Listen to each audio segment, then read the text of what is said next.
Hello, and welcome back to another YouTube video. I'm contemplating if I want to do it in a way where it would be a new podcast episode, and then the video would be on YouTube, so that way you can listen there but watch here. Just a thought, but I think I might do that.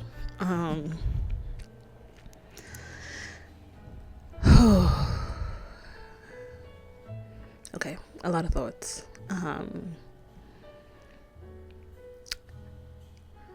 First, I'll start off with Valentine's Day, because this is how I started off my last video. And I'm like, just how my train of thoughts are flowing at this point.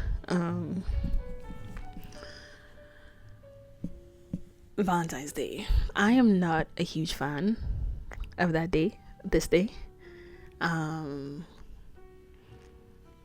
Just because I feel like it's really a holiday that is sold to us where it feels as though you have to love on your partner on this day. Like there's a heavy emphasis to show love to your partner this day. And I don't know, I'm just like, there's 365 days in a year. Why just this day? Like, I was walking on Eastern Parkway just now, and normally it has like people who are selling jewelry on one side and incense and other things, and then on the other side it's like clothes, whatever. So I'm walking on both sides, and I realize everybody is selling roses. Everybody is selling roses, chocolates, other things. And the amount of people that are around each stall, I was like, ooh, I don't know. I just don't like the commodification. Is that what is the word? Is that the word? Like when you commodify? I think that is the word. A thing, and it just breeds more consumption. And I'm just like, why? But that's neither here nor there. So much I've been thinking about on this day of love.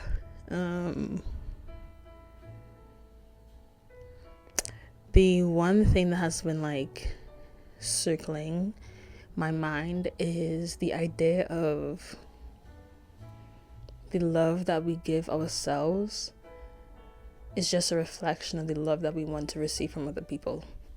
I was talking about,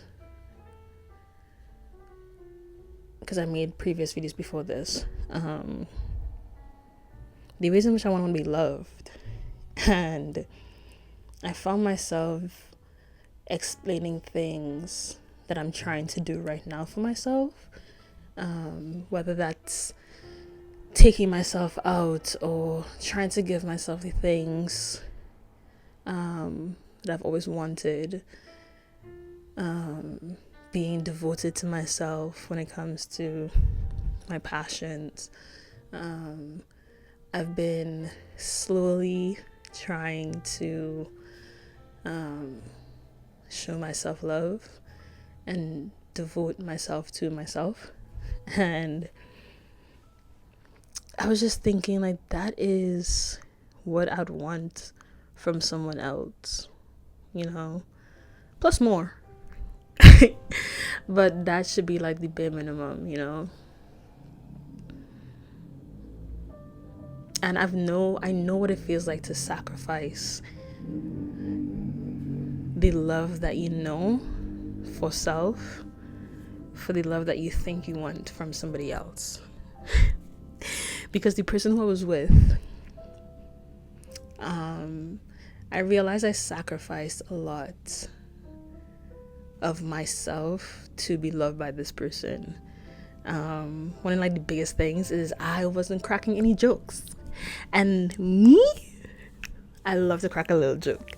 I love to chuckle. I love to cry. Laugh until I cry. I love it. I love to laugh and I love to make jokes. And I was like, damn, I'm not even doing this with this person. Like, I would go over by him, we would talk, but it's like so dry. But also, there was a very big age gap, so that could have also been another reason why. But I just found myself not feeling like myself, but at the same time feeling a sense of familiarity, because when I was younger, my dad would drive me to school.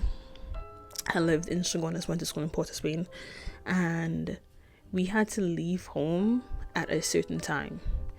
And if we didn't leave home at that time, I'm in traffic for 3 hours.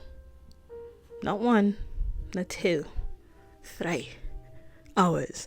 And I would just remember sitting in silence as my dad and I would just like drive to town. And I found myself doing that exact same thing with this guy. And I'm like, this feels familiar, but also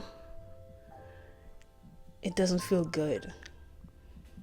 So that part was kind of like messing me up, because it was like, it felt familiar, so it had to feel good, but I wasn't feeling good. And then me not being able to be myself, and me I guess kind of like clinging on to the affection that he was giving me, or like you know what it is? It's because this man chased me, so in the Hot and Groovy, that was it in the beginning. Hot and Groovy. Like, it started off hot and steamy, and then I think I just clung on to that as things were fizzling out. So then it became, oh, now I'm sacrificing parts of myself, but also being conscious about them. I'm not acting how I would normally act. And it's so crazy being outside of that scenario, because you tell yourself, oh, you never do this and you never do that. And then sometimes you get in those positions and you're like, ooh, never say never. Even just like, not even say never be in that situation. Never thought that you'd be in that situation. That's, I think, what I want to say. Because I never thought that I would be in that situation. I always thought like, oh, I would never let a man do this, and I'll never let a man do that. And then it happened, and I'm like, ooh, okay, stronger boundaries need to be upheld in this arena. Boundaries in terms of who I allow in my space, who I allow to tap into my energy, because it's expensive. I realize it's very expensive to let the wrong people tap into your energy. I remember, and this is actually coming down to the last few moments I was talking to this guy. I remember being over by his place, and I think he was getting me some water, and the hallway was lit but like very dimly, and he walked outside, and his silhouette, I was actually kind of scared, and that was like the moment where I was like, okay, there's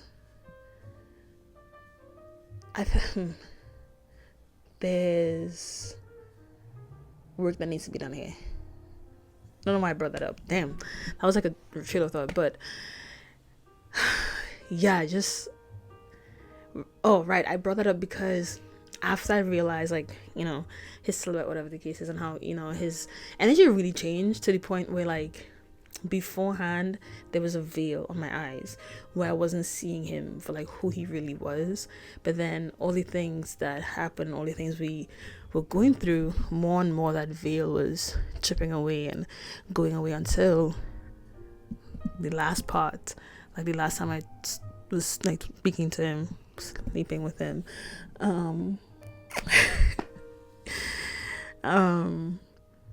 His soul just shifted, and I was able to see him for who he really was. And I'm like, okay, yeah.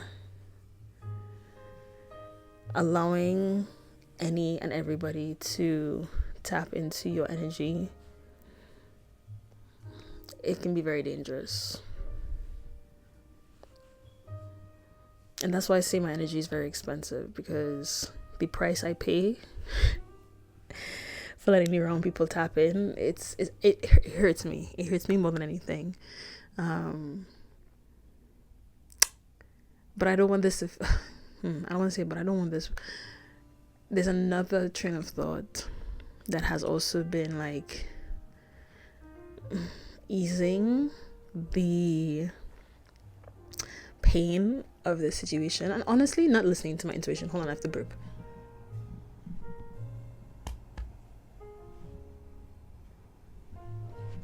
Okay.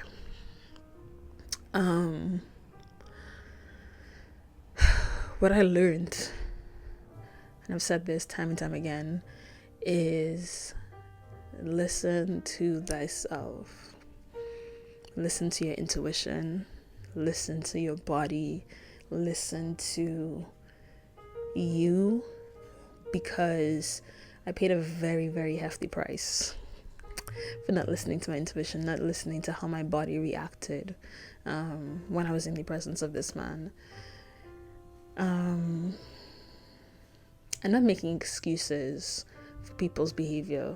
You know, at one point I found myself giving a lot of grace, and I'm like, grace can be extended but so far, especially when I am being harmed in the extension of my grace. Yeah.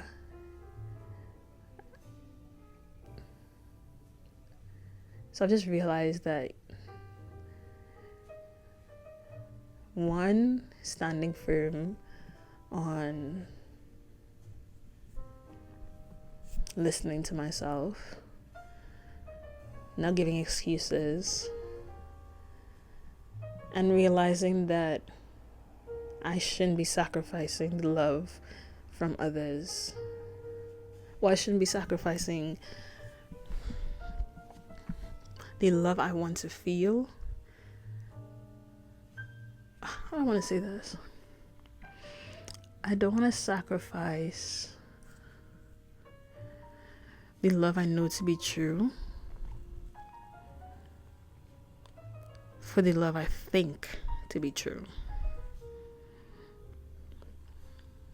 Yeah, I think that's how I want to say it.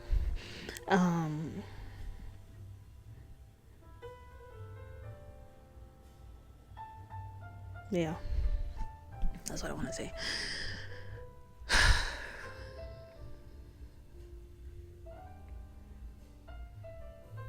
I really love love. I do. I really do. I love listening and being attentive to those around me. This is like how I show love. I love to create spaces. And it's so crazy, like I'm saying these things to others and I'm like, oh, I do that for myself. Oh, I've done that for myself.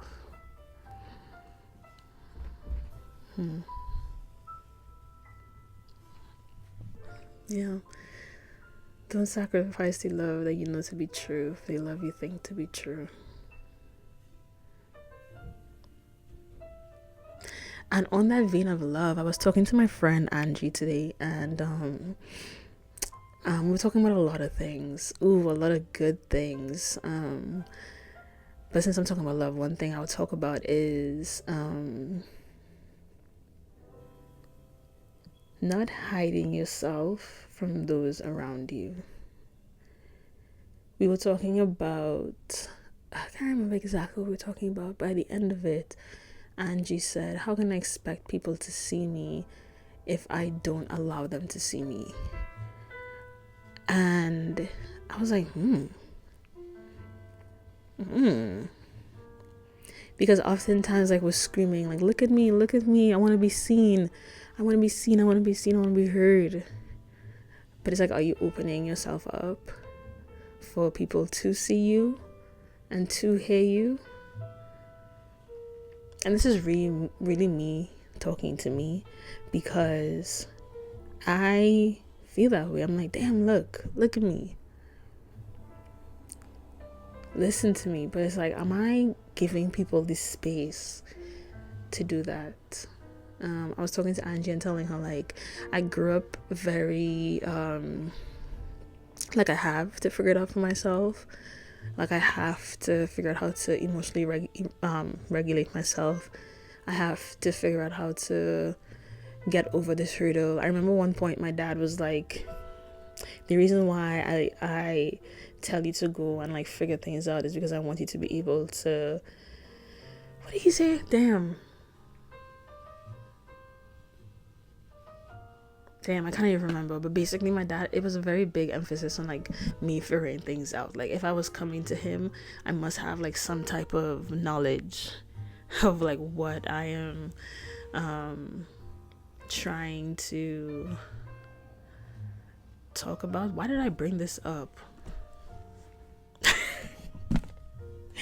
I joked to my friend the other day, the pregnancy brain, damn. And it's crazy because I was listening to a study and they were saying, like, even though, let's say, you terminate your pregnancy, your brain is still affected by that that pregnancy, even if it was, 6 weeks, 6 months.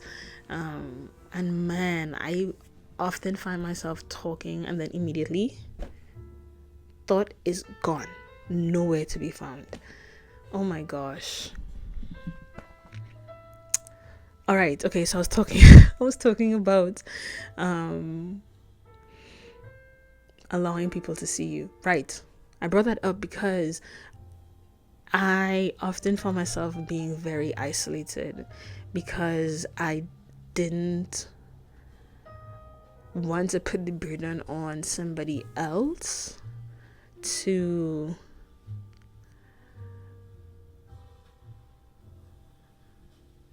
I didn't want to put the burden on somebody else. So I found myself hiding because I'm like, oh, I can do it for myself. I can figure it out for myself. Like, I'm going through this hard time, I will figure it out for myself. I don't want to put this on somebody else. And when Angie said that, I was like, oh, this is probably doing me more harm than good, because I'm wanting to be seen and I'm wanting to be heard and wanting to feel like I am, okay, let me not say seen and heard, because I am seen and heard. But I think what I want to say is,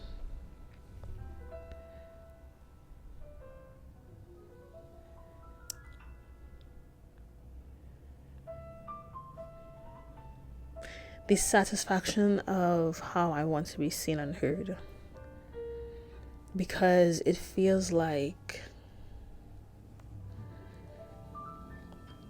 I am, but there's also parts that's missing, or I'm still yearning the full spectrum of being seen and I'm being heard.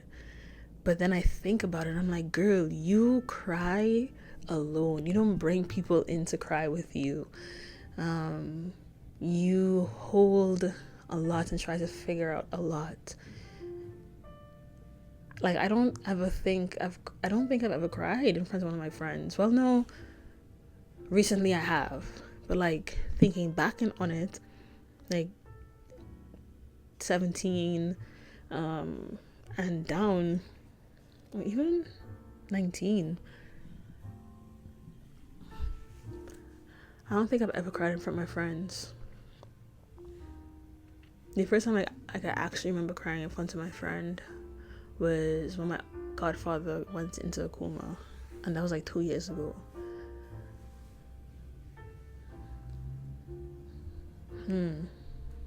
So then it's like I hide from friends, but then don't feel fully seen. Because I'm like, oh no, I can do this. I can figure this out. I can get through this. But it's just allowing people to love you and love the full spectrum of you.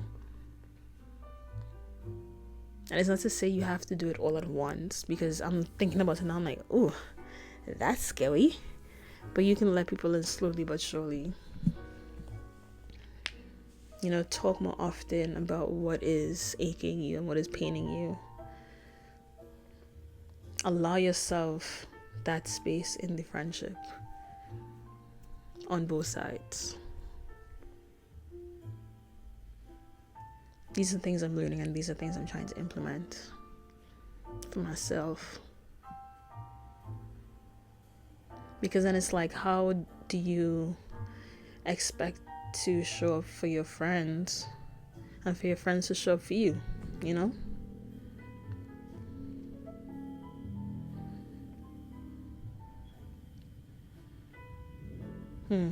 Love is so crazy. It's like, you can think of it romantically, you can think of it platonically, you can think of it individually.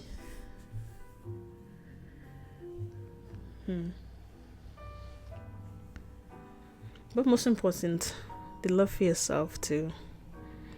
I talked about this in one of the videos that I think I'm going to post, or yeah, probably before this. Also, if you know what, it's okay, I don't need to explain myself. I was like, if you see this is a different shirt, just red. But yeah, love for self, devotion of self. How am I going to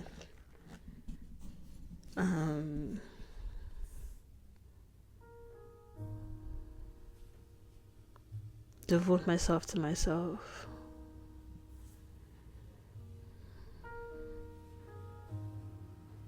Like, I think about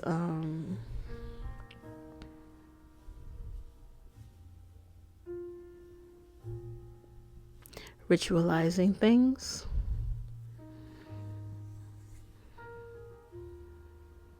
In the sense of, for me, when I wake up, which, my morning routine, I have to definitely slowly but surely work on that. But one thing that has always been consistent is I would light incense in my room. I would say good morning to my kids and to my uncle.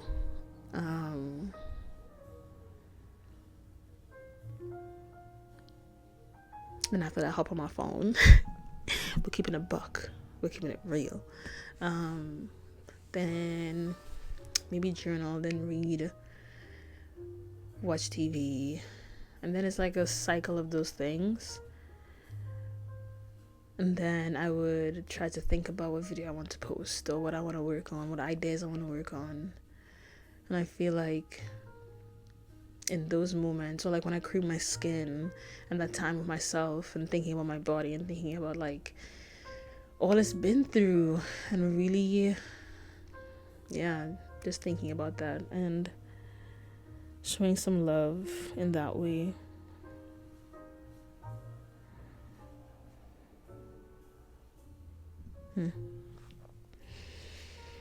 And then stepping into spaces like my support groups and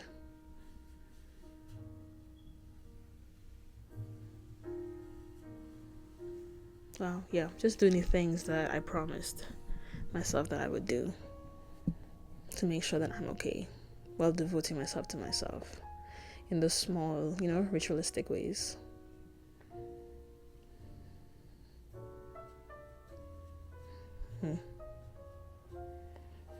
Don't get me wrong, there's definitely things I'm still working on.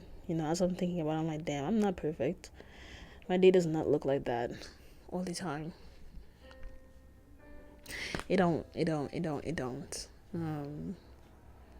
But I'm working on it. I'm gonna hold myself accountable.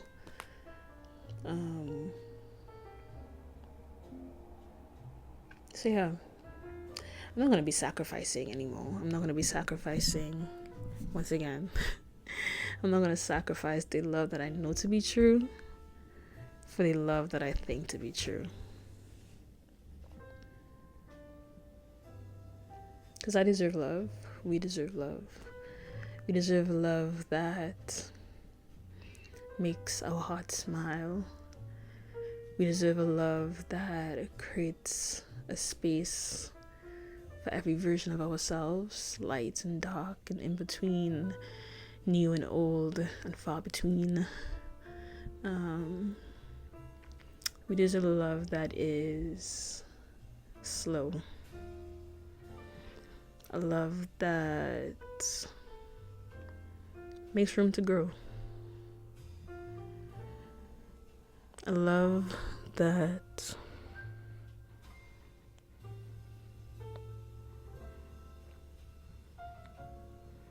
makes you feel forever young and makes you feel like time is but an illusion.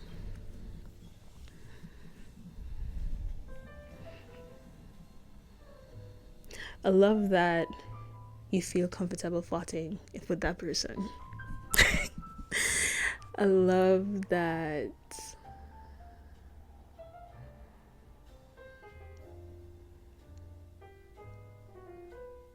makes you think about your children and your grandchildren. Makes you think about your kids. And make you think like, oh, I'm so lucky to have this partner for my kids. I've been thinking about that a lot, like making sure the person who I do end up with and hopefully carry the child is someone who my kids are gonna love as well. Ooh, I don't want to cry. Because yes, they love us for me, but I'm also thinking about who's to come, you know? I want someone who takes care of us. And us, I mean, me and my kids, you know? Ever since becoming pregnant and having my abortions, I've really been thinking a lot about me and not just me. I was telling my friends this in a ceremony that I had for my first child, and I was like, damn, this is the first time that I've ever had to think about me and someone else in a very long time. Like, of course, I think about me and my mom. I think about I think that's like the closest, like, me and, but when you have a kid, it feels so different. Or like when you are carrying, it just feels so different. It's like this need to make sure that we're both good, that we're both taken care for, and both considered in that. No, if that makes sense. But yeah, my love has now become me and not just me. And that's this. I don't know if it's like a whole different video, but that's why I've been realizing my standard for love has grown tremendously. Because now I really don't take the bare minimum. Like, I don't do that anymore. That's not welcomed here.